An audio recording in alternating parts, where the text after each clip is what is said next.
नमस्कार प्रिय दर्शकों, आप देख रहे हैं ज्योतिष मंत्रा। प्रिय दर्शकों, आज चर्चा कर रहे हैं गुरु गोरखनाथ जी के एक ऐसे मंत्र प्रयोग की जिसके लिए नित्य एक माला करने की आवश्यकता नहीं, यथाशक्ति जप करके भी इस मंत्र का लाभ लिया जा सकता है। इस मंत्र के प्रभाव से हाँ भाग्य के बंद दरवाजे खुलते हैं, वहीं बुद्धि बंद किया गया है वो खुल जाता है, घर का व्यापार का बंधन किया गया है वो भी खुल जाता है, धन आगमन के रास्ते बंद किए, लक्ष्मी का बंधन किया वो भी इस मंत्र के माध्यम से खुल जाता है। साथ ही जैसे मैंने कहा कि इस मंत्र को नित्य यथाशक्ति जपने से ही लाभ मिल जाता है। अब किस विधि से जपना है, कैसे जपना है, यही मुख्य रूप से जानने योग्य है। प्रिय दर्शकों, जब साबर मंत्रों की चर्चा हो तो अक्सर बोलता हूं इसमें बड़े विधि विधान की आवश्यकता नहीं होती। प्रथम मंत्र का पूर्ण रूप से शुद्ध उच्चारण और जप वो भी याद करने के बाद अर्थात कंठस्थ करने के बाद किया जाए। दूसरा, जो सामग्री मुख्य रूप से भोग के लिए ले जाती है वह भी शुद्ध सात्विक हो। बस इन दो बातों का ध्यान रखकर जब साबर मंत्रों का जप किया जाता है तो निश्चित साबर मंत्र सफल होते हैं, सिद्ध होते हैं,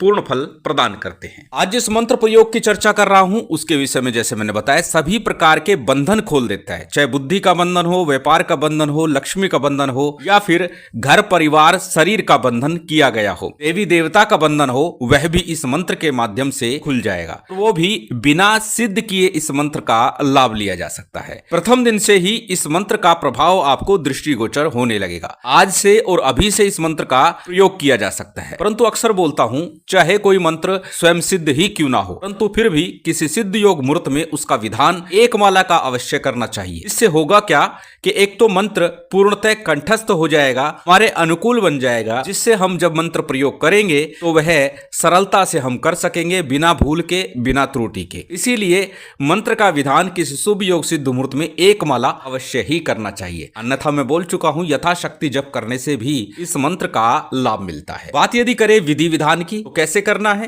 किस प्रकार करना है, किस विधि से करना है, किस दिन करना है और किस समय करना है, यही सब चर्चा है। सबसे पहले हमेशा की तरह बात करेंगे साधना प्रयोग के लिए प्रयोग की जाने वाली सामग्री की। सभी सामग्री आपकी स्क्रीन पर लिखी हुई है। सामान्य पूजा पाठ की सामग्री जिसमें अक्षत पुष्प धूप दीप नैवेद्य फल फूल मिष्ठान जो भी आपकी व्यवस्था हो, जो आपके पास उपलब्ध हो वो लेकर के बैठ जाइए। बात यदि करें मुख्य सामग्री, एक रुद्राक्ष की माला हो, जब आप इस मंत्र को जप करेंगे वो माला प्राण प्रतिष्ठित हो उत्तम होगा। यदि प्राण प्रतिष्ठित नहीं है तो प्राण प्रतिष्ठा विधि साबर मंत्रों के द्वारा कैसे की जाए ये विधान वीडियो के माध्यम से मैं आप लोगों को दे चुका हूं। उस वीडियो को देख करके आप अपनी माला यंत्र तावीज को प्राण प्रतिष्ठित चैतन्य बना सकते हैं। उस वीडियो का लिंक आपको डिस्क्रिप्शन में मिल जाएगा। दूसरी मुख्य वस्तु होगी भोग। भोग के लिए अक्सर बोलता हूं जब नवनाथ की साधना करें तो चूरमे का या खीर का भोग सर्वोत्तम माना जाता है। आज के लिए भी चूरमे का भोग हो उत्तम होगा, अन्यथा केवल गुड़ ले लीजिए, या पूर्व में भी बता चुका हूं शक्कर, जो गुड़ की शक्कर होती है उसको ले लीजिए, थोड़ा सा उसमें घी मिला लीजिएगा और उसी को भोग रूप में अर्पित कर दीजिएगा। अब जैसी आपकी व्यवस्था बन जाए वो भोग सामग्री आपको ले लेनी है। अब करना क्या है, इस प्रयोग के लिए मंगलवार, रविवार, गुरुवार इन 3 दिन में से कोई सिद्ध योग बन रहा हो उस दिन आप इस प्रयोग को प्रातः काल, संध्या काल अथवा रात्रि काल में भी कर सकते हैं। उत्तम होगा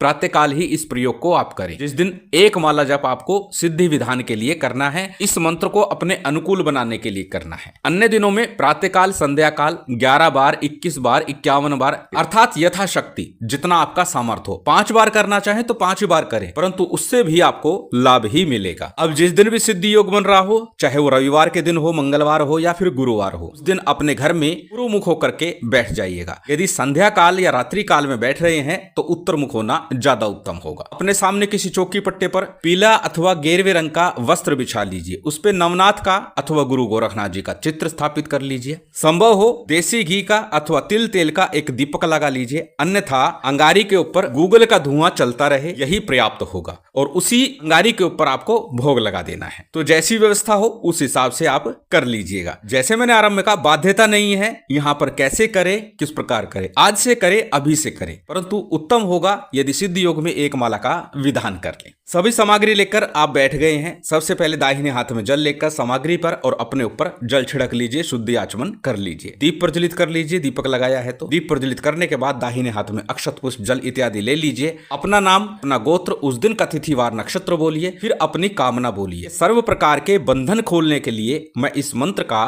प्रयोग कर रहा हूं, जप कर रहा हूं। संकल्प के उपरांत संकल्प के लिए लिया गया अक्षत पुष्प जल इस थाली प्लेट में अथवा दीपक के सम्मुख छोड़ दीजिए। पश्चात सबसे पहले गणपति का, गुरु का, कुलदेव, पितृदेव, स्थान देव, इन पंचदेवों का सामान्य सा पूजन विधान कर लीजिए, जैसे कि मैं अक्सर बोलता हूं। उसके बाद में भगवान शिव का शक्ति के साथ गुरु गोरखनाथ जी का और भैरव जी का भी यथाशक्ति, यथा सामग्री, यथा विधि पूजन कर लीजिएगा। सामान्य सा पूजन विधान, जो सामग्री आपके पास है, जितनी व्यवस्था है उतने से कर लीजिए।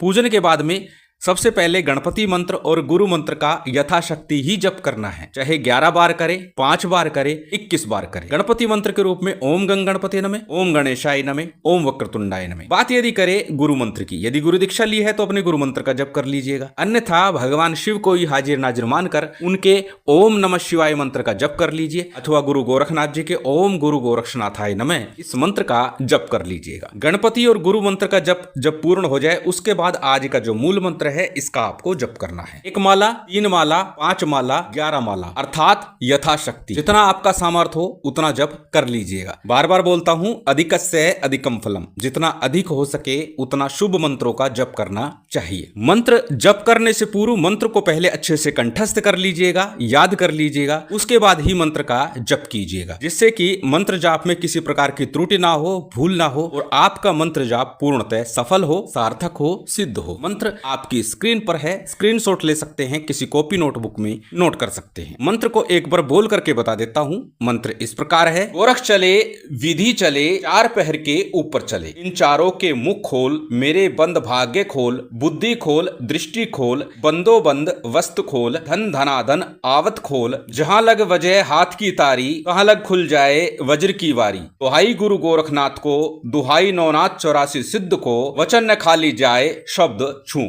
इस मंत्र का ही आपको जप करना है। मंत्र जप के उपरांत में गुरु गोरखनाथ जी को खीर का, चूरमे का या जो भी आपने व्यवस्था की है उसका अग्नि पर 5 बार भोग लगाइएगा, जलाचमन कराइएगा, क्षमा प्रार्थना कीजिएगा, आसन को प्रणाम कीजिएगा, साधना प्रयोग से उठ जाइएगा। अब इसका प्रयोग किस प्रकार करना है? जिस भी कामना को लेकर आप कर रहे हैं, मन में उस कामना को धारण करके 11 बार, 5 बार, 21 बार नित्य प्रति अग्नि के ऊपर शक्कर का, गुड़ का, खीर का, चूरमे का जो भी व्यवस्था है उसका 5 बार, 7 बार, 21 बार, 11 बार जैसी व्यवस्था है मंत्र बोलिए, अग्नि में उस वस्तु को समर्पित करते चले जाइए। चाहे 5 बार करे, 11 बार करे, 21 बार करे, परंतु मंत्र का जप नित्य करते रहिए। 7 दिनों के अंतराल में ही आपको प्रभाव दृष्टिगोचर होने लगेगा। प्रथम दिन ही आपको अनुभव हो जाएगा कि हाँ, पहले से परिवर्तन अपने आप में मुझे नजर आ रहा है। इतना प्रभावी, सरल सा गुरु गोरखनाथ जी का ये भाग्य के दरवाजे खोलने का मंत्र प्रयोग है। यदि हर प्रकार से हताश है, निराश है, तो इस प्रयोग को एक बार